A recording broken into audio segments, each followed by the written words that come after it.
Om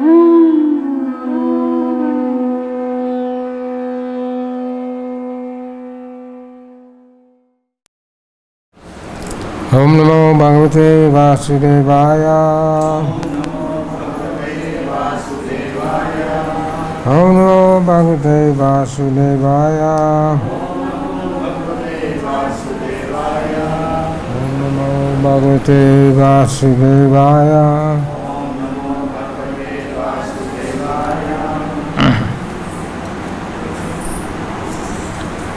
Reading from the Bhagavad-Gita as it is, chapter 15, text number 7.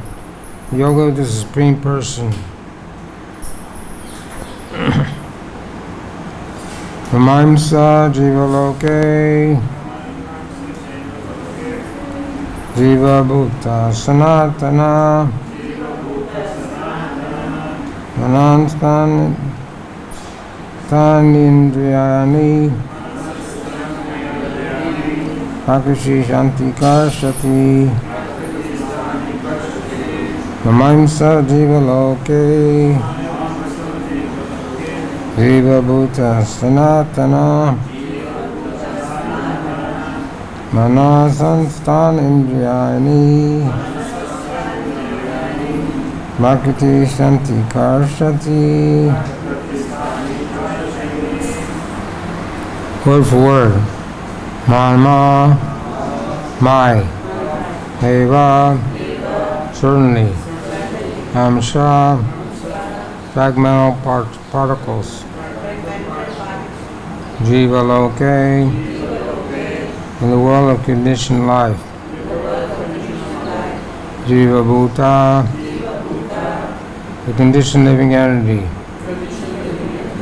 Santana, eternal, Mana, with the mind, Shastani, the six, Indriyani, senses, Prakriti, the material nature, Dani, situated, Karshati, the struggling hard. Translation. The living entity in this conditional world are my eternal fragmental parts. Due to conditioned life, they're struggling very hard with the six senses, which includes the mind. Please repeat. The living entities in this conditional world are my eternal fragmental parts. Due to conditioned life, they're struggling very hard with the six senses, which includes the mind. Om Aryanataram Dasya Janajana Slakaya Chakshu Tam Jena Tasme Shri Gurve Namaha Shri Chaitanya Manobhishtam Stapitam Yena Bhutale Swayam Rupa Kadamayam Danti Swapadantikam Shri Krishna Chaitanya Prabhu Nityananda Shri Advaita Gadadhar Srivasa Gaur Bhaktivinoda Hare Krishna Krishna Krishna Hare Hare Hare Rama Rama Rama Hare Hare. Translation once again. Living in this conditioned world are my eternal fragmented parts. Due to conditioned life, we're struggling very hard with the six senses, which include the mind.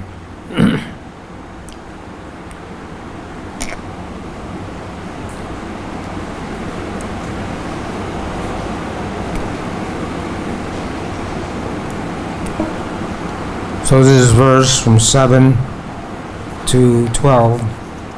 6 verses are talking about reincarnation, or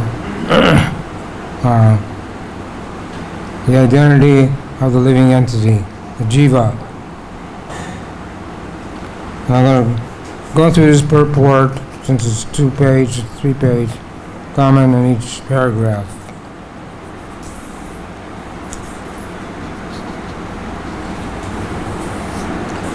Purport. In this verse, the identity of the living entity is clearly given. Living entity is a fragmental part and parcel of the Supreme Lord eternally. Not that he assumes individuality in conditioned life, and in his liberated state, he becomes one with the Supreme Lord. He's eternally fragmented. It's clearly said, Santanaha. According to Vedic version, the Supreme Lord manifests and expands himself in numerous expansions, of which the plenary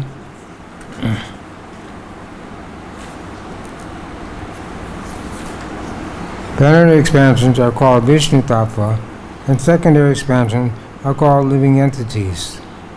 In other words, the Vishnu Tattva is the personal expansion, and the living entities are the separated expansion.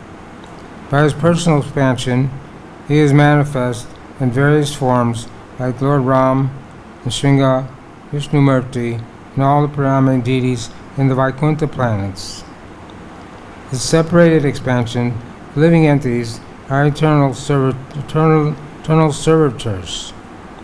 The personal expansions of the Supreme Personality of Godhead, the individual identity of the Godhead, are always present. Similarly, the separated expansions of living entities have their identity as fragmental part and parcel of the Supreme Lord. The living entities also have fragmental portion of his qualities, of which independence is one. Every living entity as an individual soul has its personal individuality and a minute form of independence.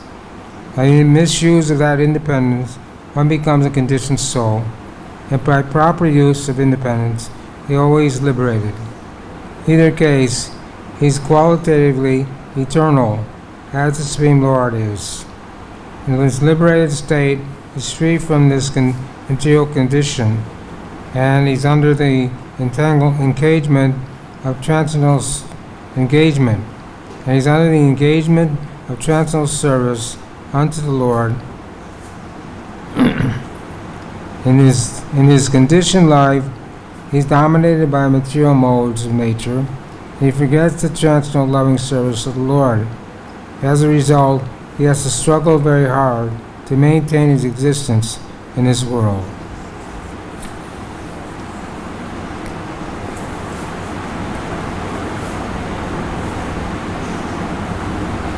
So I met yesterday, two men were looking at the Tulsi house, and the sign said that to use Tulsi to worship demigods was a sinful activity. Tulsi should not be used.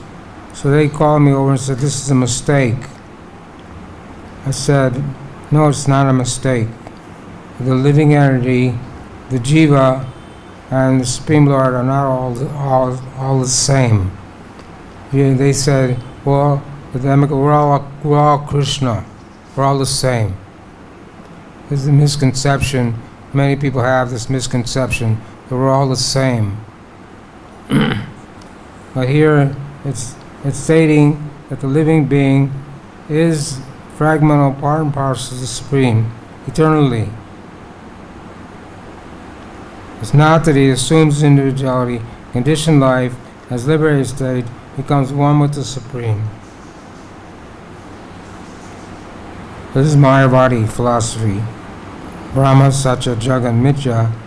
The material world is false, and Brahman is the real reality. And they say that they want to merge into the Brahman effulgence. But we know that spiritual suicide. The devotees, the last thing they want is to merge into Brahman effulgence. And when the devotee becomes pure devotee, at the time of death, if he eligible to go back to Godhead, says in Krishna Karnamrita, the liberation stands in front of him with folded hands, along with Dharma, Artha, Kama, Moksha. So in any case, this idea of becoming one or merging into the Brahman and becoming one, thinking that the Lord is impersonal. This is a misconception that most people have this misconception that God cannot have a form. And even if you try to discuss this with many different kinds of religious people, they don't even want to discuss it. They get angry. If you say God has a form, they get angry. But the Bible says man's created in the image of God. So if we have something, how can we have something that God doesn't have? Because God means the one supreme person. No one's equal to or greater than him. This is the personal philosophy, Chinta Veda Veda Tattva.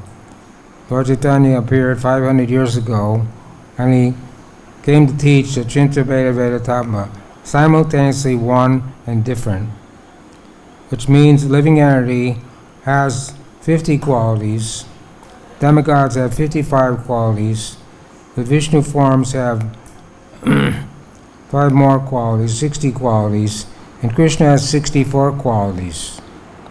So the conditioned soul, the living entity, the jiva, has 50 qualities, and when he's a pure devotee, then he can manifest all those 50 qualities. But he's always the individual soul, and he's always subordinate to the Supreme Soul. It's the last snare of Maya. When someone can come to the conclusion that I'm God. So Prabhupada said that we're the kicking God. If you're God, then we kick you in the face with boot. So we challenge people, if you're God, then you show your universal form. Or lift Govardhan Hill, do something, prove you're God.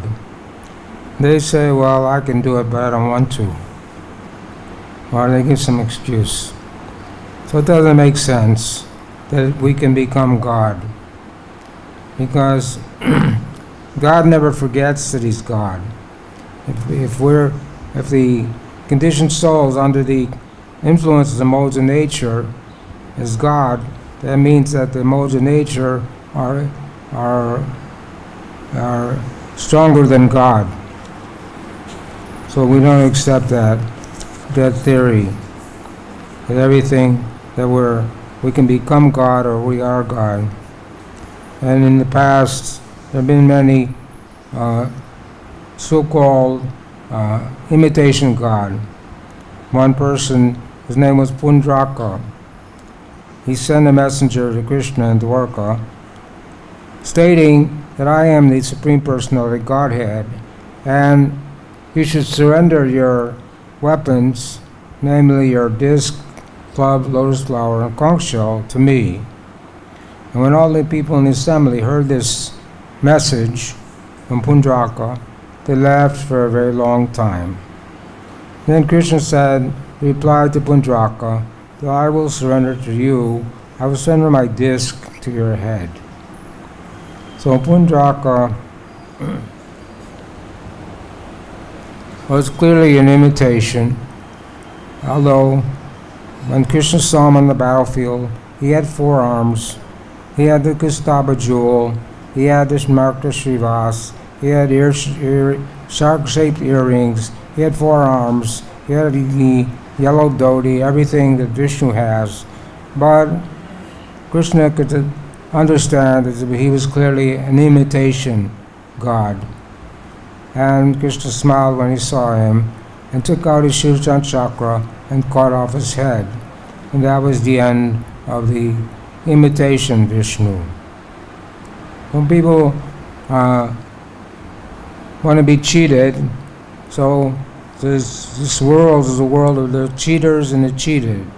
But people want to be cheated, so they accept an ordinary person as God. Someone may be claiming to be God and show some magic. In the time of Bhaktivinoda Thakur, there was one bhikshu who could show some magic and trick people and was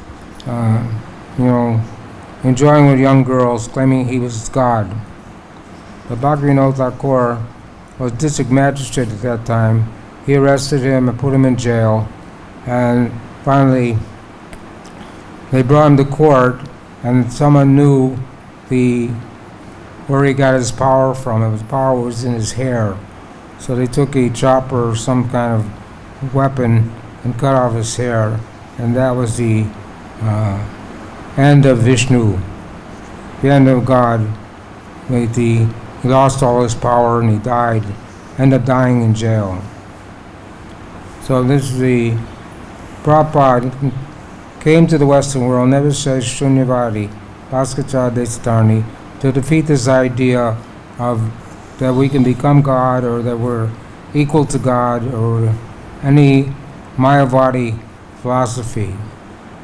And Srila Prabhupada was ordered by his spiritual master in 1922 to preach the message of Lord Chaitanya in the English-speaking world. So Prabhupada was a young man at that time, and he was surprised that Bhaktisiddhanta gave him that order. But still, he took it to heart. And then Bhaktisiddhanta also told him in 1933 that if you ever get money, print books. So that was two instructions. But preaching in the Western English language, that meant he had to come to one of the English countries, either in Europe or America or Australia. That was the first problem. And the second problem was to print books, but there wasn't any books available that we know of that had the proper Siddhanta. When in the introduction to this Bhagavad-Gita, one lady asked Srila Prabhupada, "Can you recommend the Bhagavad-Gita for me to read?"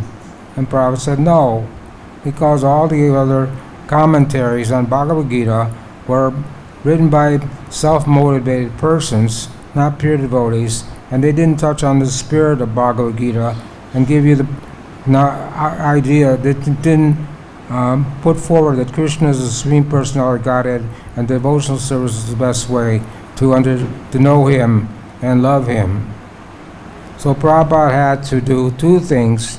He had to preach in the English-speaking language, and he had to print books.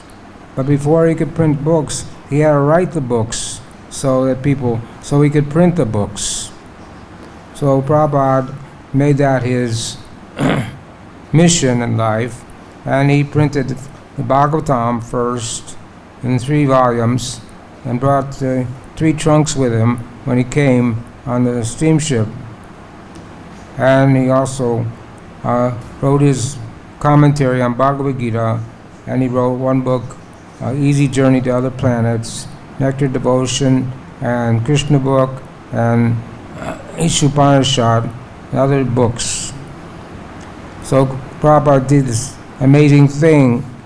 He fulfilled the order of his spiritual master by coming to preach to the English world and by writing so many books and printing so many books so people will understand this Vaishnava philosophy and not be bewildered by so many cheating gurus who don't give the proper interpretation to the Vaishnava philosophy. I want to give some speculative knowledge, speculative philosophy, which doesn't make any sense. Even Prabhupada was using a Bhagavad Gita written by Dr. Radha Krishna, who was Vice President of India. He said that the translations were okay, but the commentaries were Mayavadi. Like he said, Krishna says, Mamana, Mamana, you always think of me, and he says it's not Krishna you're supposed to think of, but the Krishna within. So he didn't know that there's no difference between Krishna and Krishna within. But Krishna is Krishna in all circumstances. So Prabhupada used his translation until he was able to write his own commentary and publish the Bhagavad Gita as it is. So this is why we're distributing Bhagavad-Gita as it is, because we want people to understand the absolute truth. It says that Janma karma chametavayam evam yoveti tatvata jagvadeham punarjana naitimam eti soarjuna. One who understands my transcendental activities and pastimes does not take birth again in this material world. So this is tattva in truth, that Chinta Veda Veda tattva are simultaneously one and different in the Lord. So the living entity described here, we always have a form and we always are individual, fragmental, part and parcel of the Lord. In the Brahma Samhita, it says, Ramani Murteshu Kalani Natistam Nana Bataram Makaro Bhuvaneshu Kintu Krishna Swayam Samabhat Paramam Bhumanyo Govinda Maripusha Tamaha Bhajami. I worship Govinda, the primeval Lord, who manifested himself personally as Krishna, and the different avatars in the world in the forms of Rama, Nrsimha, Vamana, etc. as his subjected portion. Subjected means part of. So here it says that there's many incarnations of the Lord, many expansions of the Lord, Vishnu Tattva expansions like Rama, Nrsimha, Vishnu Murti, and all the predominant deity of the Vaikuntha planets are Vishnu expansions. And then the other expansions are the personal expansions, or the jiva, the fragmental parts of the Lord.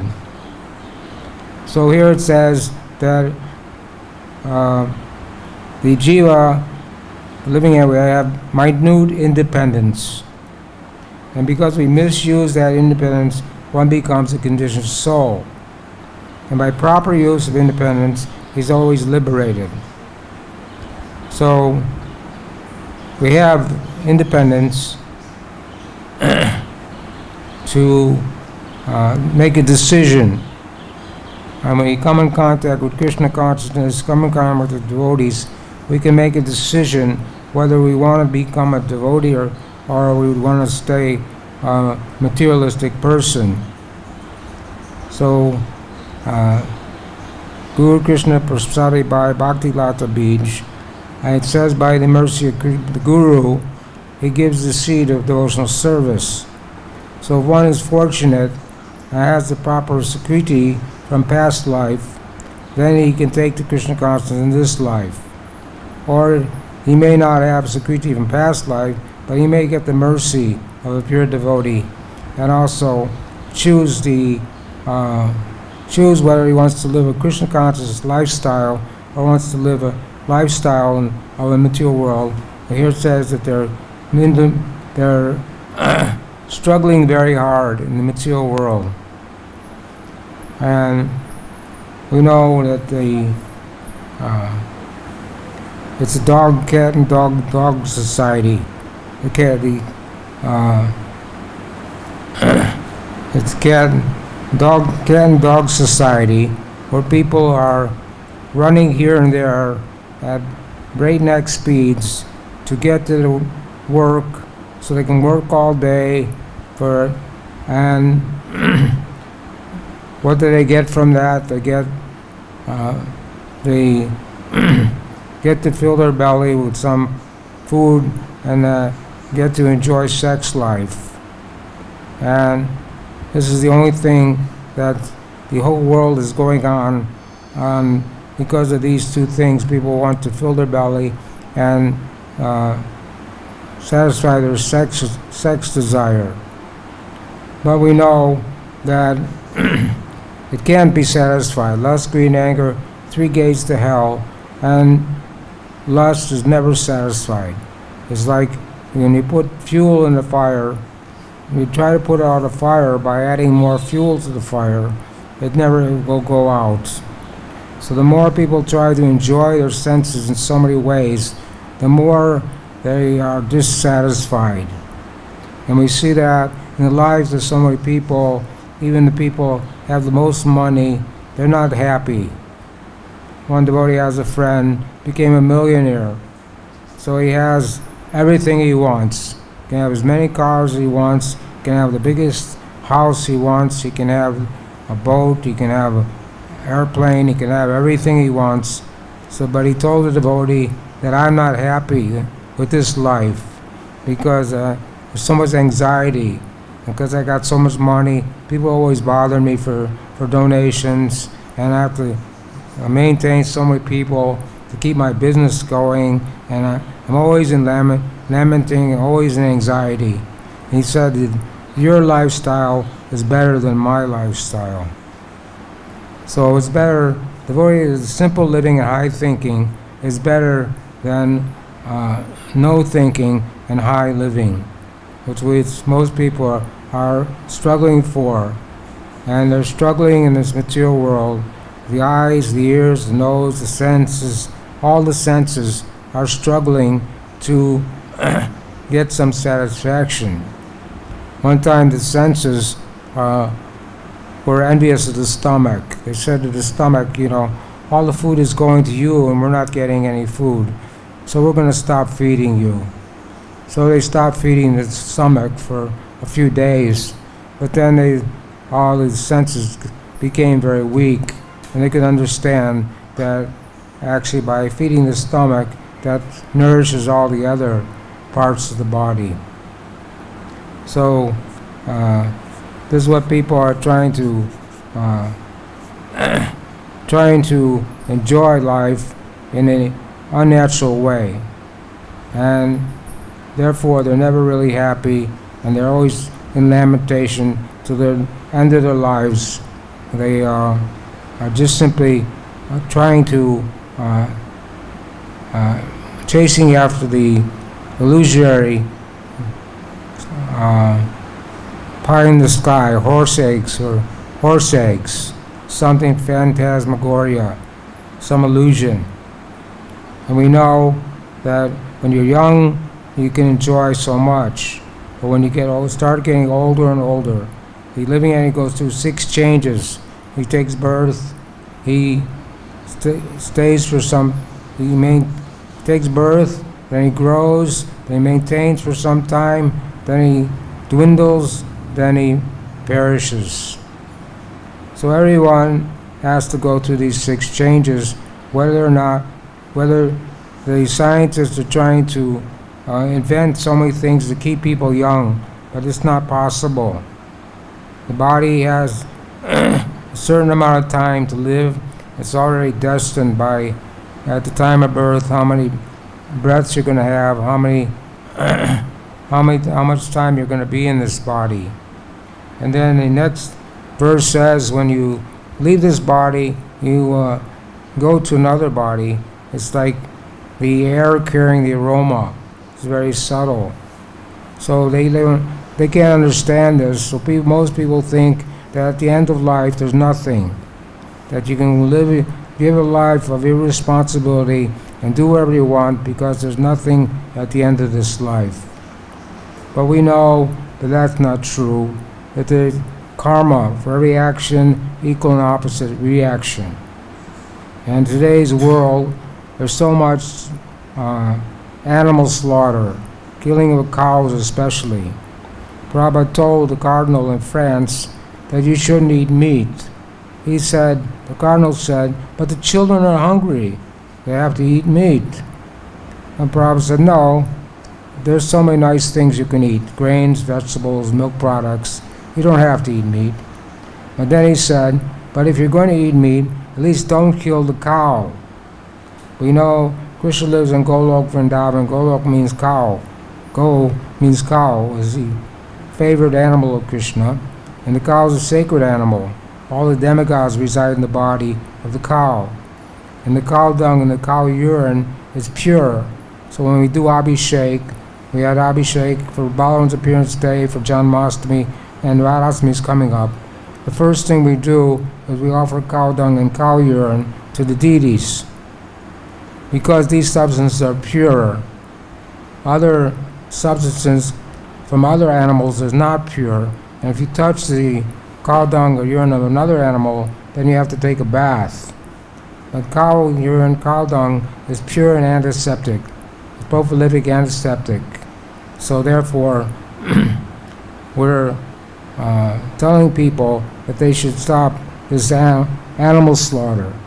And as a result of animal slaughter, there's war in the world. There never can be peace in the world as long as they're slaughtering cows in the slaughterhouse, because it's a direct reaction to killing of so many innocent animals and giving pain to so many living entities. So here, Prabhupada says, living entity, not only human beings and the cats and dogs, but even greater controllers of the material world, Brahma, Lord Shiva, and even Vishnu, all part and parcel of the Supreme Lord. They're eternal, not temporary manifestations. The word karsati, struggling or grasping hard, is significant. The conditioned soul is bound up as though shackled by iron chains. He's bound up by the false ego, and the mind is the chief agent which is driving him in this material existence. When the mind is in goodness, his activities are good. When the mind is in passion, his activities are troublesome. And when the mind is in ignorance, he travels in the lower species of life.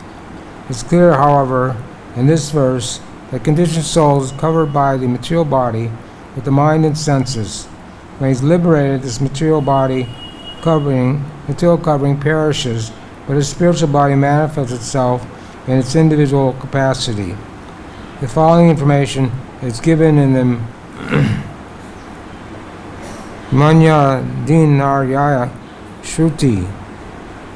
It is stated here that when a living entity gives up this material embodiment and enters into the material world, spiritual world, he revives his spiritual body, and in his spiritual body he can see the Supreme Personality of Godhead face to face. He can hear and speak to him face to face, and he can understand the Supreme Personality of Godhead as he is. From the Smriti it is understood, Vashanti Yacha Purusha Sarve Vaikunta Murtayaha. In the spiritual planets, everyone lives in bodily features like the Supreme Personality of Godhead.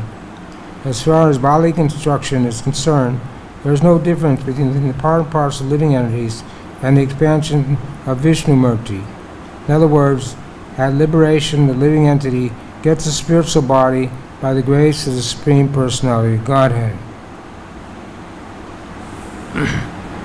So we know in the case of Jad Bharat, or in the case of Ajamil, they attained perfection and attained a spiritual body. In Vaikuntha, here it says all the living entities get a body exactly like the Supreme Personality Godhead. In the Vaikuntha planets, everyone has form. The only difference is the Supreme Personality Godhead has the Gustava jewel and the sign of Srivas, the mark, a gray hair on his chest. But it says in Brihad Bhagavatamrita that in the Vaikuntha planets there are trees, there are animals, there are different life forms.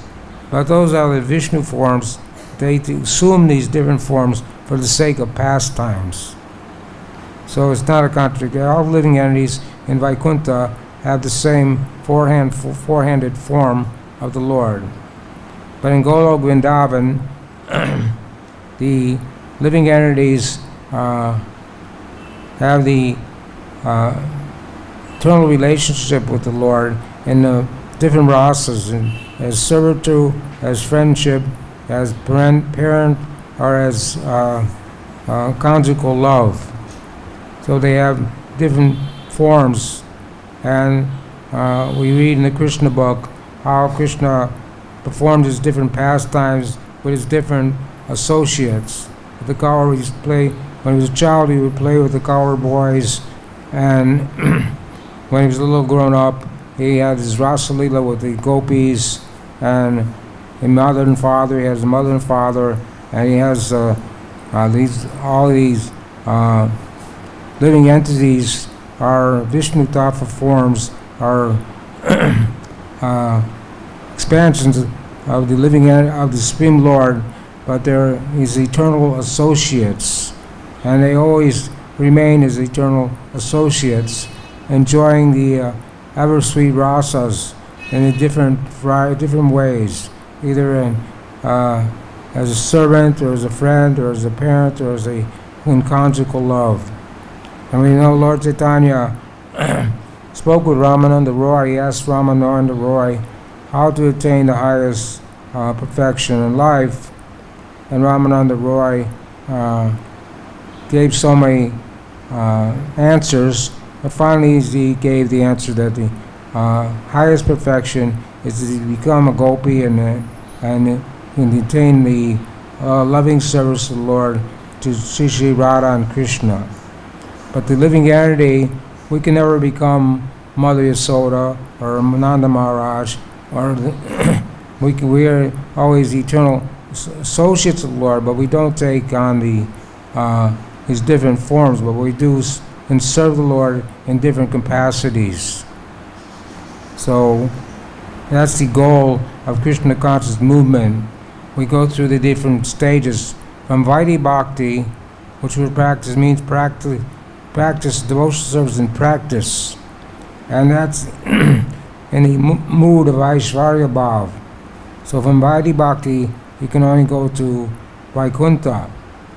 But when one comes to the stage of Nartana Vritti, when one cleanses off all his material contamination, it says in the 11th canto Srimad Bhagavatam, when one comes to the mode of goodness, the other modes, passion and ignorance, begin to melt away. And then one can come to pure goodness, Shuddha Sattva. From pure goodness, one can get to understand what is Sambandhan, or what his relationship with the Lord, what his actual identity is, whether he's a cowherd boy or a gopi or a friend of servant of Krishna, whatever his capacity is. And this way, you can follow in the footsteps of the residents of Golok, Vrindavan. And Krishna came 5,000 years ago. He comes by the Atma Maya, by his internal potency, although he's looking like an ordinary human being. And Krishna was fighting with Shalva. Shalva was a demon, and he wanted to kill Krishna because Krishna killed his friend Shishupal. So Shalva lived by eating a handful of ashes every day for 1 year. I don't think ashes don't taste very good. Maybe a little salt. Anyway, that's how he lived. And then he pleased Lord Shiva. So Lord Shiva gave him a special airplane, which was the size of the city. It could go anywhere at any speed, and you couldn't see it. And he went to Dwarka and created so much mischief, trying to harass the Yadu dynasty, and he wanted to kill Krishna. But Shalva was eventually killed by Krishna, and because no one can be equal to or greater than the Lord. No one could kill Krishna. These are pastimes where different demons, they think they can kill Krishna, but that's not possible. Although Krishna was looking like an ordinary human being, when Shalva attacked Krishna, he brought he played a trick on Krishna. He showed him he brought his father, Vasudeva, in front of Krishna and cut off his head, and then he went away, taking the body with him. And Krishna was lamenting like an ordinary human being for a short time. because he was playing the role of an ordinary human being. So it says, Abhijanti mam mudha. The fools deride me when I come in the material world. So people think that Krishna was an ordinary man, or think that Krishna is not the Supreme Personality of Godhead. Even those on the battle of Kurukshetra, those who knew who Krishna was, went to Vaikuntha. Those who didn't know who Krishna was, all those who died on the battlefield, got liberated and entered the Brahman effulgence. So Krishna has the power to come in this material world. He comes 5,000 years ago as Krishna himself with a black complexion and as the Yuga avatar. And then he comes 500 years ago again as the Yuga avatar. But this time he comes in a golden complexion. And some people don't accept Lord Chaitanya as the Supreme Personality of Godhead. Now Gopinathacharya proved this to his Sarvabhauma Bhattacharya by quoting verse Krishna Varna Trisa Krishnam from the 11th canto of Srimad Bhagavatam, and also a verse from Mahabharata, proving that Lord Chaitanya was the Supreme Personality of Godhead. Sri Krishna Chaitanya Radha Krishna Nayaya, that Lord Chaitanya is the combined form of Radha and Krishna.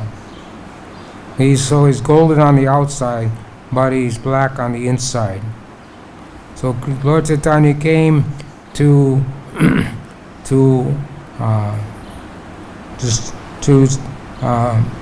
start this Sankirtan movement. Harinam, Harinam, Harinam, Eva Kevalo, Kaluna, Stevana, Gatiranyata. The chanting of the Holy Scriptures is Yuga Dharma, chanting of the Maha Mantra, Hare Krishna, Krishna Krishna, Hare Hare, Hare Rama, Rama Rama, Hare Hare. But that's the secondary reason he came. He also came to, in the mood of Radharani, as Bhakti Avatar. He came as a devotee so he could understand, he wanted to understand the mood of Radharani, how the love that Radharani has for Krishna himself. So this is all described in the Chaitanya Charitamrita. So we can read Prabhupada's books and read Chaitanya Charitamrita and get a better understanding of these things. So the main point here is that the conditioned soul, we're shackled by iron chain. You know, the Nanda Maharaj or Vasudeva and Devaki were in jail and they were shackled with iron chains. So you can't do anything when you're chained, iron chains. You are in a helpless condition. But if one someone comes and unlocks the chains and releases you from that condition, then by the mercy of a pure devotee, you can get free from the covering of material nature, from the material body, and get a spiritual body. And then it says here, you can see the Supreme Personality of Godhead face to face, you can speak to Him face to face, and you can understand the Supreme Personality of Godhead as He is. And so, this is the highest pleasure, the highest rasa one can attain. Other religions, they can't understand that God's a person, and they can't have a loving religion. They want to have, they were called Kaitava Dharma, or cheating religions, because they go through rituals and make a show of religion, but they actually don't get any ananda. We know that the devotees get Satchidananda, eternally full of knowledge and bliss, get pleasure from our devotional activities.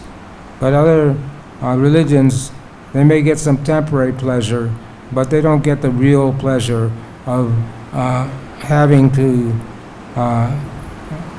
get to see the Lord face to face and to serve the Supreme Personality of Godhead. So Jivara Surabhaya Nitya Krishna Das, this is our identity. We're eternal servants of Krishna. Lord Chaitanya said, Gopi Bharta Kamala, Das Das Sanu Das. So this is the what the goal of the devotees is to get free from the conditioning of material life, become detached. It says that in the beginning of this chapter it talks about a banyan tree, and says that the form of this banyan tree, no one can understand where it begins, where it ends, where its foundation is. But with determination, one must cut down this tree with the weapon of detachment, and thereby seek that place which, having once gone, one never returns. And there surrender in the Supreme Personality of Godhead, where everything has begun, everything's abiding since time immemorial. So the qualification for doing that, one has to be free from false prestige, false association, done with material lust, free from the dualities of happiness and distress, and surrender to the Supreme Personality of Godhead, and that way you can attain the spiritual kingdom. And Krishna says that abode of mine is not illuminated by the sun, nor the moon, nor fire, nor electricity. One who goes there never comes back. So once you go to the spiritual world, that's a permanent situation. So therefore, we don't want to remain in this material world and suffering over and over again. Lord Kapila Dev told his mother Devahuti about the living entity from the very beginning in the womb, how much he's suffering. And when he comes out of the womb, he also has to suffer so much, because the babies cry because they want something, but they can't tell anybody what they want, so they give him the wrong thing. He may be crying because he's cold, but then instead they give him some food, or he may be crying for whatever reason it may be, but no one can understand what the baby really wants. So throughout his life, the living entity is suffering from boyhood to youth to old age, and the time of death, which is the most painful time. Then he again takes another body and has to go to Yamaraj and be judged and get another body. And this cycle of reincarnation, going, coming, and going, it's like a Ferris wheel. Sometimes the living entity is a demigod, sometimes he's a human being, sometimes he's a germ, sometimes he's a tiger, sometimes he's a monkey. So many things one can be in this cycle of 8,400,000 species of life. So we have to cut off this attachment to the material world by becoming detached. Vairagya Vijanija bhakti-yoga. So Lord Chaitanya came to teach this detachment. And when one can go through the four varna and ashram system, brahmachari, grihastha, vanaprastha, and sannyas. So at the stage of sannyas, one is supposed to dedicate his life, body, mind, and words, only in the service of the Lord, have no other interest but the service of the Lord. In this way, one can make one's life successful. The last paragraph says, my mamsa, fragmental part and parcel of the Lord, are also very significant. The fragmental portion of the Supreme Lord is not like some material broken part. We have already understood in the second chapter that the spirit cannot be cut into pieces. This fragment is not materially conceived. It is not like matter, which can cut into pieces and join together again. That conception is not applicable here, because the Sanskrit word santana, eternal, is used. The fragmental portion is eternal. It is also stated in the beginning of the second chapter that in each and every living individual body, the fragmental portion of the Supreme Lord is present. Denosmin yata dehe.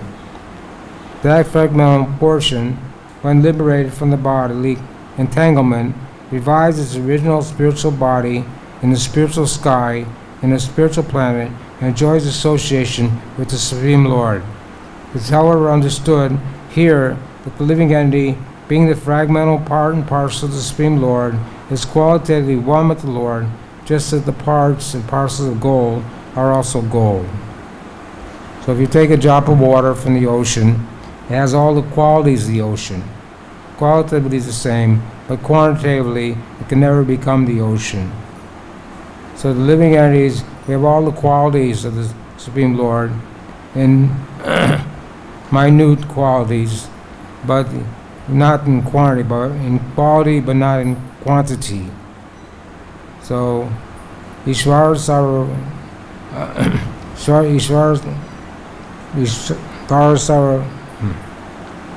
anyway, it says Krishna is the cause of all causes. He's the known as equal to or greater than him. And we're all his part and parcel living entities. But somehow we've come in this material world. Lord Chaitanya prays that somehow or other I've fallen in this material world. Please pick me up and fix me as an adamant at your lotus feet. And Lord Chaitanya also said, Nadananda Najana Sundarim Kavichava Gajishware Mama Jamini Jaminishware Bhagavad Bhakti Haitikitoi. And this is the stage of anartha nivritti, when one no longer desires wealth, followers, or a beautiful wife, or a handsome man, and the case may be. When one no longer desires these things, then one can make progress in spiritual life. As long as we're still hankering to have material objects, still trying to enjoy in the material world, then we can't get the benefit of practicing Krishna consciousness. And Prabhupada said that you may do your duty very nicely. Someone may be temple president, or someone may be a pujari, or someone may be a Sankirtan leader, but if he's not cultivating Krishna consciousness at the same time, then he's wasting his time. And also says, if one performs his duty in the Vana ashram system, but does not become Krishna consciousness, it says Shama Evahi Kevalam, simply useless waste of time.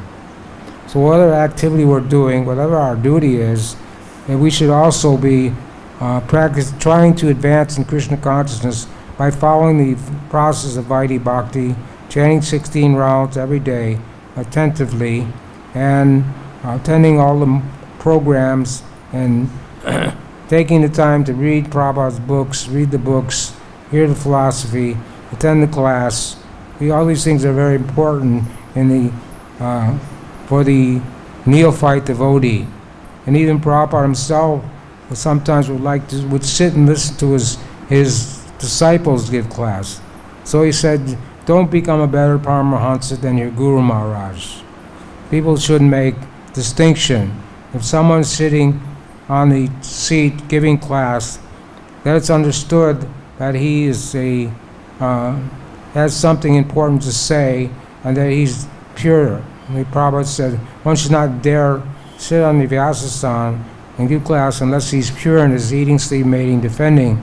In other words, unless he's following strictly the 4 regulated principles and chanting 16 rounds every day. But this is our vaccination. When you want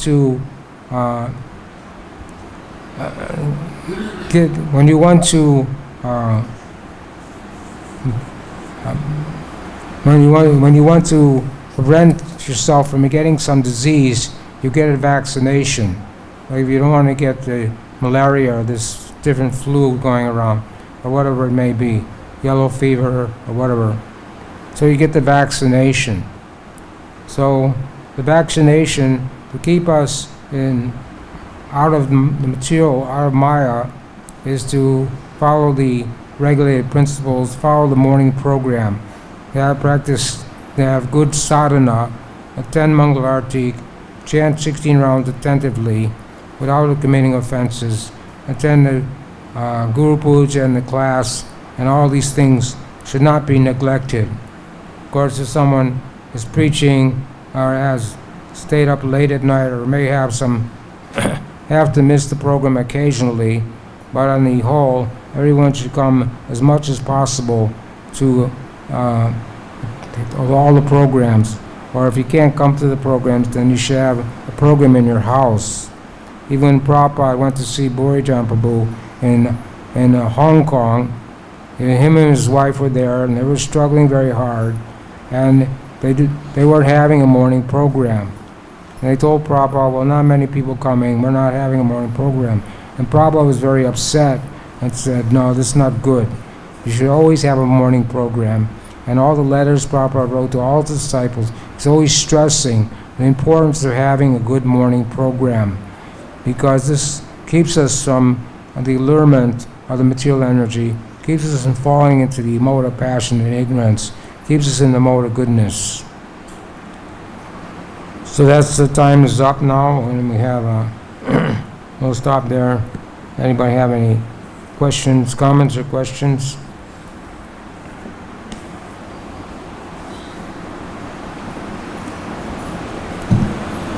Hare Krishna. Prabhu, here one point, just like you are giving example of Pundrika about Krishna, imitating Krishna and asking Krishna to surrender his symbols to him. So similar way in the material world, there are many of the, just like people, they show that they are greater than everyone and they have millions and millions of followers. So they are wasting their time after them, even though they know that he has done something wrong and he is in the court case. Recently the court case is going on and millions of people are after their guru. They want to save him, but the government want that if he has done something wrong, he should be punished. So for punishing them, so they followers, millions of followers, they are on the streets, say that we want our guru back, we want to take our darshan of our guru. And government is employing so many military and there's so many people to control those people, but they are uncontrollable because they want to take a darshan of their guru. So why there are so many millions of people, they are following the wrong person and wrong things? Well, I explained that. This is the world of the cheaters and the cheated. Because people want to be cheated, they get cheated, and they get a bogus guru. But Prabhupada said I could have millions of followers, but Prabhupada wanted quality. His followers to follow 4 regular principles. They don't have to follow any principles, then they accept some bogus man as a guru. So, I don't know what you're talking about, but anyway, that may happen, but people are misled because they don't understand what a genuine guru, who is a genuine guru. It says, Tadvidi parapratena, paripasena saraya, abhidekjanti chagyana, skinastapadarshanaha. The guru, he can impart knowledge unto you because he's seen the truth. So we can understand who is a real guru by the way he speaks. If he speaks from the scripture, the Guru Sadhu Shastra, Chitte Korya Aikya Vaikya, that this is the test. The Guru should speak only what is in the Shastra, and the Sadhu should speak only what's in the Shastra. We should only follow Guru Shastra and Sadhu.